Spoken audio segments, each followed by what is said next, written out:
ஐயா இளையராஜாவோட பாடல்கள் வந்து தொடர்ந்து காப்பிரைட்ஸ் இஷ்யூ பண்ணிட்டே இருக்காரு. ஆனா தேவா வந்து பெருந்தன்மை விட்டுட்டாரு. ஆனா இளையராஜா ஐயா வந்து தொடர்ந்து நீதிமன்றத்துல இது பண்ணிட்டே இருக்காரு. அது ஒவ்வொருத்தவங்களுடைய பெருந்தன்மை. நீங்க தான் சொல்லிட்டீங்களே, அது அவங்களுடைய பெருந்தன்மையை பொறுத்து. அது அவர் உரிமையை அது கேட்கணும்னு நினைக்கிறாரு.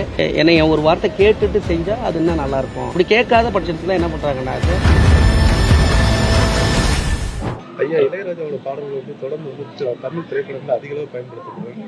அவர் தொடர்ந்து வந்து காப்பிரைட்ஸ் இஷ்யூ பண்ணிட்டே இருக்காரு. ஆனா தேவா வந்து பெருந்தன்மை விட்டுட்டாரு. ஆனா இளையராஜா ஐயா வந்து தொடர்ந்து நீதிமன்றத்துல இது பண்ணிட்டே இருக்காரு.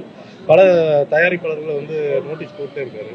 அது அவர் உரிமையை அது கேட்கணும்னு நினைக்கிறாரு. அது வந்து என்ன நீதிமன்றத்தில் போனதான் அது தெரியும். அது அவருடைய உரிமை அப்படிங்கும் பொழுதும் அதே மாதிரி நீதிமன்றம் என்ன சொல்லுது அப்படிங்கிறத வச்சு அதை வச்சு தான் நம்ம தெரியும். அது ஒவ்வொருத்தவங்களுடைய பெருந்தன்மை. நீங்க தான் சொல்லிட்டீங்களே, அது அவங்களுடைய பெருந்தன்மையை பொறுத்து. அவரும் பெருந்தன்மையாக தான் இது இருக்கு. என்னன்னா அவர் சொல்றது என்னன்னாக்க, என்னை ஒரு வார்த்தை கேட்டுட்டு செஞ்சா அது இன்னும் நல்லா இருக்கும் அப்படின்னு நினைக்கிறாரு. வேற ஒன்றும் இல்லை. அவர் நீங்க பயன்படுத்துங்க, பட் வந்து என்னை ஒரு வார்த்தை இந்த பாட்டை நான் பயன்படுத்திக்கலாமா அப்படிங்கிறது தான். அப்படி கேட்காத பட்சத்தில் என்ன பண்றாங்கன்னாக்க, சரி நான் இவ்வளோ தூரம் கஷ்டப்பட்டு இவ்வளோ உழைச்சி நான் இந்த பாடலை பண்ணியிருக்கிறேன், இவ்வளோ கம்போஸ் பண்ணியிருக்கிறேன் அப்படின்னு சொல்லிட்டு, ஒருவேளை அவருடைய அவர் அந்த உரிமை வேற யார்கிட்ட இருந்தால் கண்டிப்பாக அவர் போட மாட்டார். அது உரிமை இருக்கிறதுனால தான் போடுறாரு. இல்லைனா அவருக்கு வந்து ஒரு பெரிய கஷ்டமாயிடும் இல்லையா? தெரிஞ்சுனாக்க ஏங்க உங்கள் உரிமையே இல்லை, நீங்கள் எப்படி இதை கேஸ் போடுறீங்கன்னு சொல்லுவாங்களே. அதனால் உண்மையாகவே அவருடைய உரிமை இருக்கிறதுனால தான் அதை பண்ணுறாருன்னு நினைக்கிறேன்.